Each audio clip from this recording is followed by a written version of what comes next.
Hello, and thank you for joining us today in our studies of Second Kings.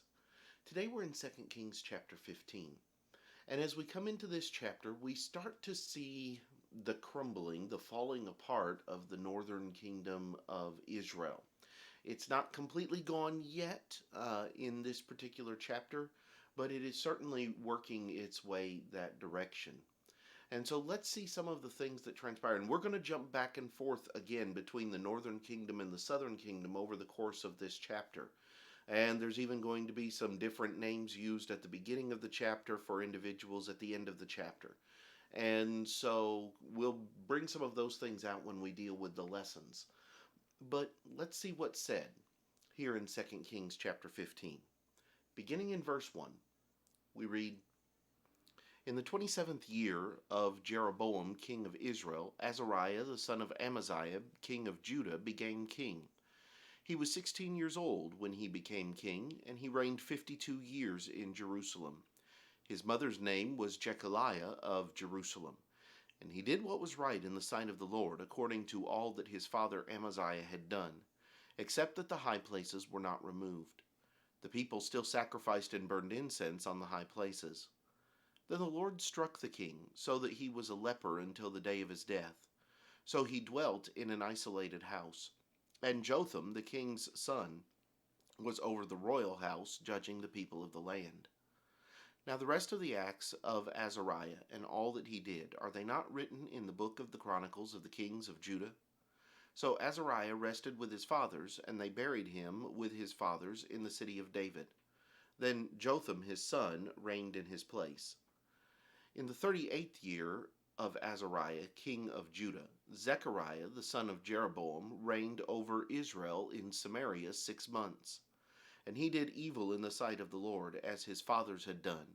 He did not depart from the sins of Jeroboam the son of Nebat, who had made Israel sin. Then Shallum the son of Jabesh conspired against him, and struck and killed him in front of the people, and he reigned in his place. Now the rest of the acts of Zechariah, indeed they are written in the book of the Chronicles of the kings of Israel. This was the word of the Lord which he spoke to Jehu, saying, Your sons shall sit on the throne of Israel to the 4th generation. And so it was.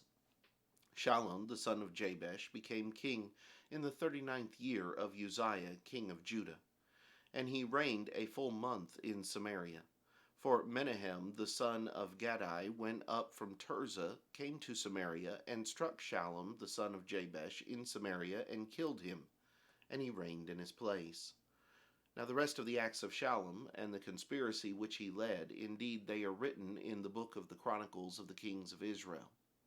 Then from Tirzah Menahem attacked Tiphsah, all who were there, and its territory, because they did not surrender.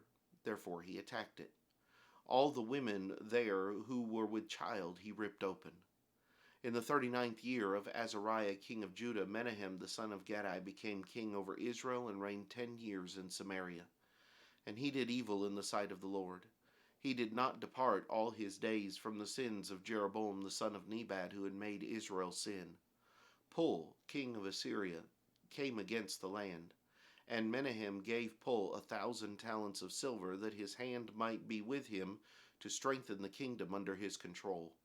And Menahem exacted the money from Israel from all the very wealthy, from each man 50 shekels of silver, to give the king of Assyria. So the king of Assyria turned back, and did not stay there in the land. Now the rest of the acts of Menahem, and all that he did, are they not written in the book of the Chronicles of the kings of Israel? So Menahem rested with his fathers. Then Pekahiah his son reigned in his place. In the 50th year of Azariah king of Judah, Pekahiah the son of Menahem became king over Israel in Samaria, and reigned 2 years. And he did evil in the sight of the Lord. He did not depart from the sins of Jeroboam the son of Nebat, who made Israel sin.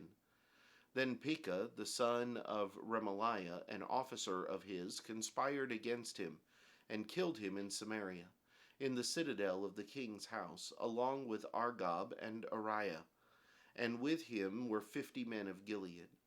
He killed him and reigned in his place. Now the rest of the acts of Pekahiah, and all that he did. Indeed, they are written in the book of the Chronicles of the Kings of Israel. In the 52nd year of Azariah, king of Judah, Pekah the son of Remaliah became king over Israel in Samaria and reigned 20 years. And he did evil in the sight of the Lord. He did not depart from the sins of Jeroboam the son of Nebat, who had made Israel sin. In the days of Pekah, king of Israel, Tiglath-Pileser, king of Assyria, came and took Ijon, Abel-Beth-Maacah, Genoa, Kadesh, Hazor, Gilead, and Galilee, all the land of Naphtali, and he carried them captive to Assyria. Then Hoshea the son of Elah led a conspiracy against Pekah the son of Remaliah, and struck and killed him. So he reigned in his place in the 12th year of Jotham the son of Uzziah. Now the rest of the acts of Pekah and all that he did, indeed they are written in the book of the Chronicles of the Kings of Israel. In the 2nd year of Pekah the son of Remaliah, king of Israel, Jotham the son of Uzziah, king of Judah, began to reign. He was 25 years old when he became king, and he reigned 16 years in Jerusalem. His mother's name was Jerusha, the daughter of Zadok. And he did what was right in the sight of the Lord. He did according to all that his father Uzziah had done.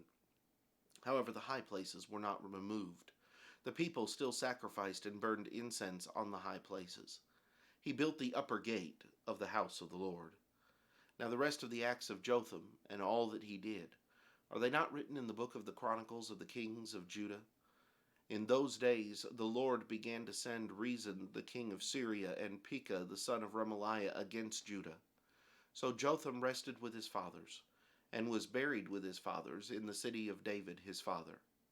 Then Ahaz his son reigned in his place. You cover a lot of time and a lot of territory without a lot of details in this particular chapter. And yet there are still several things that we can pull from the verses of chapter 15. So next time when we come back, we'll seek to do exactly that. I hope that you'll join us then. But until then, have a great day.